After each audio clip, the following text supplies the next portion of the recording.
Podcast. Abordamos temas de salud y bienestar. Conversamos con nuestros especialistas de clínica alemana acerca de temas relevantes y contingentes para nuestra comunidad. Estamos contigo para educarte.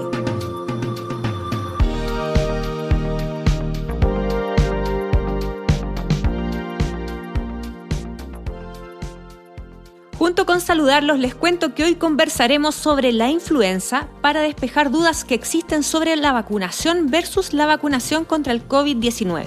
Para eso se encuentra con nosotros el doctor Sebastián Solar, infectólogo de Clínica Alemana. Bienvenido, doctor, y muchas gracias por estar hoy con nosotros. Hola, María José. Muchas gracias por la invitación y encantado. Doctor, cuéntenos cuáles son las características del virus de la influenza. Bueno, la influenza es efectivamente una enfermedad viral que tiene características estacionales, es decir, que afecta más en invierno principalmente, y que es una familia de virus en la que tenemos el virus A y B, que hemos visto que afecta a adultos, a niños, en distintas formas de severidad, y es un virus que se transmite por vía de gotículas, o sea, por partículas suspendidas en el aire, y da cuadros que van desde una enfermedad leve o asintomática como un resfrío o gripe hasta una falla respiratoria grave que puede requerir de cuidados en UCI. Entonces la forma de contagio, por decirlo así, es la misma que el COVID. Efectivamente, comparten la misma la misma forma de contagio y la misma vía de ingreso a nuestro organismo, que son las mucosas y la vía respiratoria en particular. ¿Y es posible contagiarse de ambos virus al mismo tiempo, doctor? Bueno, podría ocurrir, efectivamente. Lo que es importante al saber que se contagian de la misma vía es que las medidas que son efectivas para prevenir el contagio de un virus también sirven para prevenir el contagio del otro, por ende. ¿Cuáles son los pronósticos en el desarrollo de las enfermedades si nos llegamos a contagiar de ambos, doctor? Bien, esa es una pregunta súper importante porque, como decíamos antes, es una enfermedad que tiene un espectro que va desde lo asintomático hasta un cuadro grave.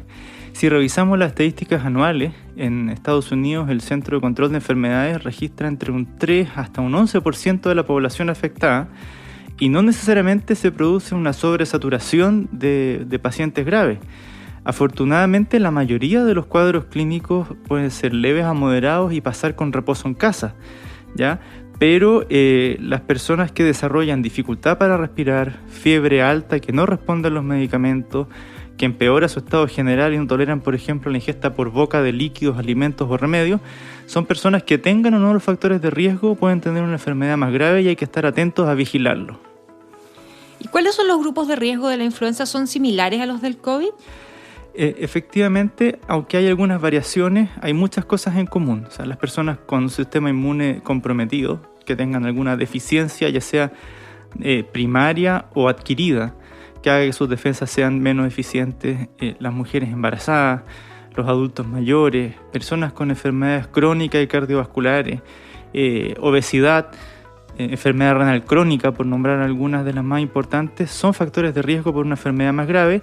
Y en el caso de la influenza, y es una diferencia con el coronavirus, puede ser mucho más grave en un mayor número de niños de edades pequeñas si adquieren la infección. Esa es como la principal diferencia a raíz de a diferencia del COVID, que en general los niños no presentan una enfermedad tan grave.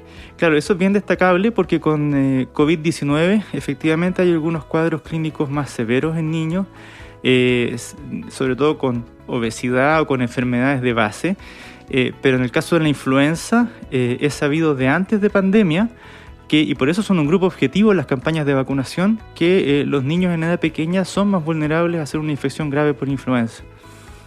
Doctor, ¿y por qué es importante vacunarse contra la influenza? Con la vacunación de la influenza, la importancia que vemos tiene varias aristas.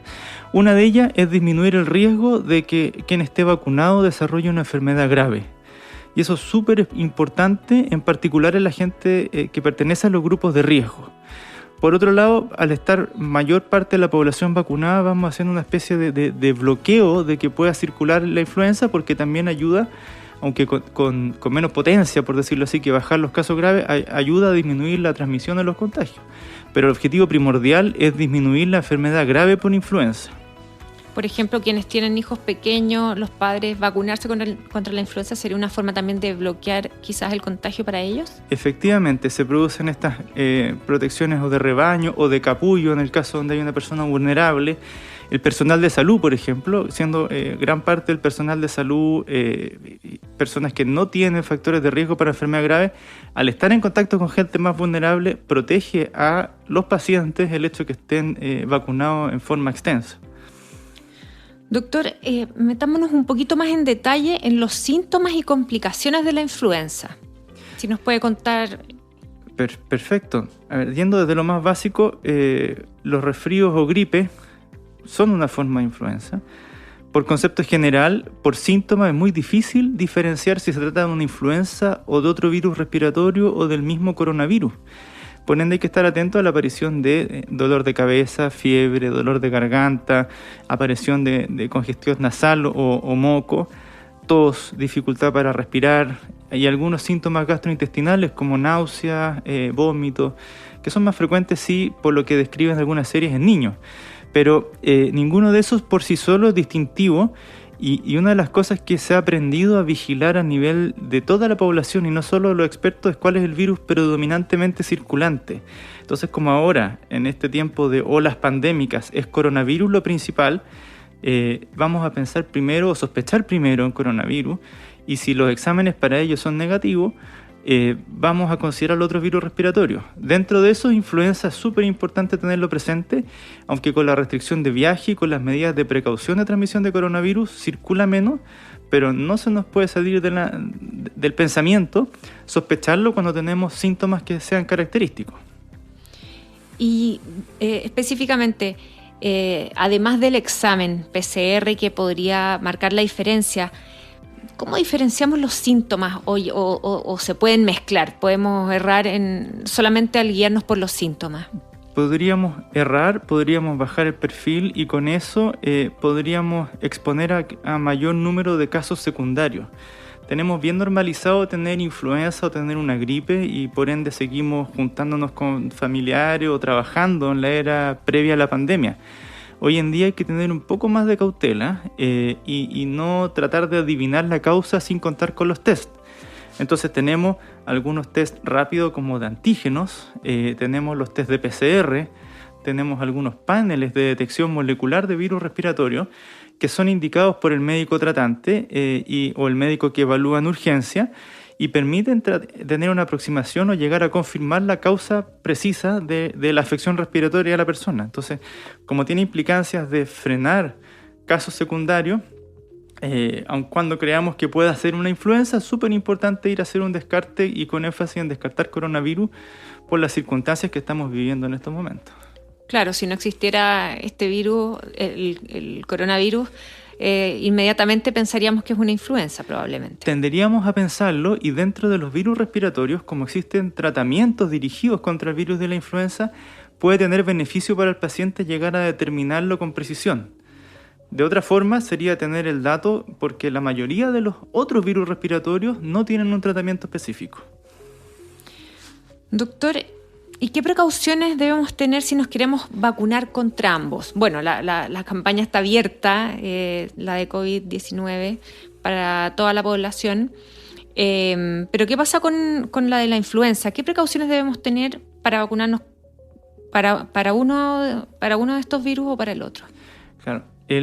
La pandemia de coronavirus se ha llevado toda la atención. Ha sido la principal figura de este tiempo. Y aunque suene repetitivo, lo primero, antes de ir a vacunarse, es estar claros de que uno no tiene síntomas que hagan sospechar infección por coronavirus o que uno no sea contacto de alto riesgo de alguien confirmado. Porque en esa ida al vacunatorio uno puede arriesgar a otras personas que estén ahí a potencialmente contraer la enfermedad. Es una enfermedad que uno puede tener de forma asintomática y por eso es importante tener claro que uno no es contacto de alguien antes de ir a un vacunatorio. Hecho eso, hay que tener la precaución de si va a recibir otras inmunizaciones, por ejemplo en el caso de los niños que tienen calendario de vacunación, tratar de hacerlas coincidir y ver que sean factibles de administrar en conjunto. Y en el caso de las personas adultas, porque recordemos que hasta ahora para los adultos está liberado, autorizado y calendarizado la vacunación para coronavirus, y luego se va a ir disminuyendo la edad en la medida que se disponga de stock y se vaya aprobando por la autoridad regulatoria.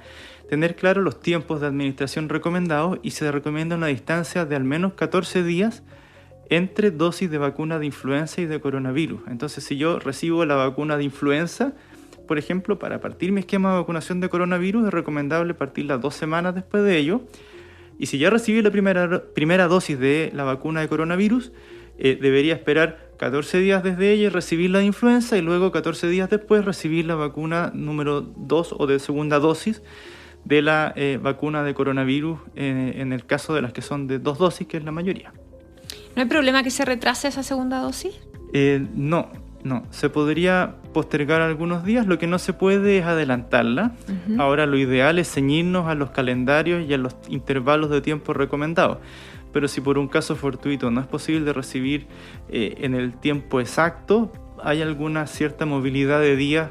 Incluso hay gente que ha ido a recibir la vacuna y, por ejemplo, no ha llegado al stock y tiene que llegar 1 o 2 días después. En eso no va a perder efectividad de la vacuna por esperar ese tiempo. ¿Hay algún riesgo en cuanto al desarrollo de la enfermedad si es que, por ejemplo, tenemos influenza o COVID asintomático y nos vacunan contra una de las dos? ¿Qué pasaría en ese caso? Cuando uno recibe la vacuna, puede haber estado incubando la otra infección. Eso es así. Lo importante es a saber y a tener muy presente es que la inmunidad, tanto para las vacunas de 1 o 2 dosis, no es inmediata. Entonces no va a conferir una protección como para no desarrollar la enfermedad. ¿Ya? Eso es lo primero. Lo segundo es que luego de recuperarse o de haber terminado el tiempo de aislamiento, en el caso del coronavirus, cuando corresponde a la segunda dosis, habiendo salido el aislamiento, puede venir a recibir esa dosis. En el caso de la vacuna de influenza, como es una sola dosis, salvo para los niños pequeños que están por primera vez siendo vacunados, que son 2, ya está recibida y ya fue, digamos. ¿Ya? Y entonces se espera que la protección de los anticuerpos proteja para más adelante. Ahora, la vacuna de influenza, recordemos que tiene 3 o 4 cepas, para decirlo simple, que son las que predominaron en la temporada y que son de prioridad por su severidad potencial, y por ende, si yo hago influenza, por ejemplo, y me vacuno, igual es beneficioso porque va a tener la posibilidad de desarrollar anticuerpos de protección para las otras que están incluidas en la vacuna. Perfecto. Doctor, y si alguien se contagió de influenza, ¿es más propenso a contagiarse de COVID y viceversa? ¿Queda más débil la persona o más propensa a poder contagiarse del otro virus? A ver, nuestro sistema inmune puede tener coexistencia de más de un virus, digamos, y tener que enfrentarse a nuestro organismo a ambos en simultáneo, ¿ya? O si yo desarrollo una infección para un virus, cuando adquiero algún grado de anticuerpo de defensa, suele ser específica para aquel. Se pueden secretar algunos mediadores de inflamación o algunas respuestas inmunes, pero no podemos considerar que aquello sea como una protección cruzada para otra enfermedad necesariamente. Por tanto, si alguien enferma de algún virus respiratorio que no es coronavirus, debería tomarlo como que no va a tener una protección específica para esa otra enfermedad. Segundo lugar, que tiene que revisar que esté adhiriendo bien al uso de mascarilla, lavado de manos, ventilación de ambientes, que es muy importante, respetar los aforos y cuidar las interacciones. Pues, lamentablemente, la transmisión de coronavirus y su estrategia de frenarlo implica que interactuemos por menos tiempo, que evitemos los lugares cerrados y que tomemos precauciones de trazar básicamente con quiénes interactuamos. Entonces, si yo adquiero un virus del resfrío común o la influenza, quiere decir que se vulneraron las precauciones que me protegen del coronavirus, y por ende debo revisar súper bien mi conducta, la de mi grupo familiar, porque de esa misma manera que me contagié de aquel virus, pudiera haber contagiado también de coronavirus, o hacerlo así en el futuro si no corrijo las, comillas, fallas que pueda estar cometiendo en el autocuidado. Claro, pero ¿no queda el organismo más vulnerable para poder contagiarse de otro virus? Si uno tiene una enfermedad grave, puede tener, por ejemplo, alguien que haya pasado por una hospitalización larga o una UCI, puede tener pérdida de su masa muscular, puede tener necesidad de tratamiento adicional y quedar más vulnerable de esa o de otras infecciones.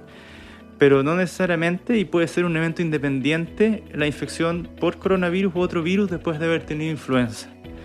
Así que como aquello no va a ser lo más determinante para la gravedad, sí lo es reforzar la conducta que tenemos nosotros del autocuidado. Eso sí, eso es fundamental, y con o sin infección por influenza antes, todo lo que hemos aprendido durante este difícil año de pandemia no podemos olvidarlo, y nos protege también contra la influenza. Totalmente, doctor. Muchas gracias por conversar hoy con nosotros y explicarnos este tema que está tan en boga y que nos preocupa a toda la población. Muchas gracias. Muchas gracias por la invitación. Síguenos en nuestras redes sociales y visita nuestro sitio web alemana.cl. Nos vemos en otro Alemana Podcast. Clínica Alemana. Si es tu salud, es la alemana.